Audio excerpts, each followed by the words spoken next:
কুরবানি ওয়াজিব নাকি সুন্নাত? আসল মাসালা হলো কুরবানি করা ওয়াজিব।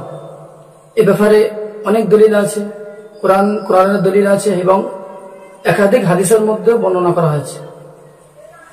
সর্বপ্রথম আমরা জেনে নিই যে কোরআনের মধ্যে আল্লাহ রাব্বুল আলামিন বলেন, ফাসাল্লি লিরাব্বিকা ওয়ানহার, হে নবী আপনি আপনার রবের উদ্দেশ্যে, আপনার পালনকর্তার উদ্দেশ্যে নামাজ পড়ুন এবং কুরবানি করুন। যেমন এই আল্লাহর হুকুমে, এই আল্লাহর নির্দেশে যেমন নামাজ পড়া ওয়াজিব হয়, একইভাবে কুরবানি করাও ওয়াজিব হয়।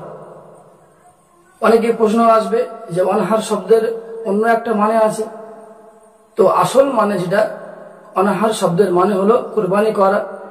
কেননা তাফসিরে রুহুল মানিতে এসছে, সেখানে লিখেছেন এই আয়াতের তাফসিরে, আল আকসারুনা আলা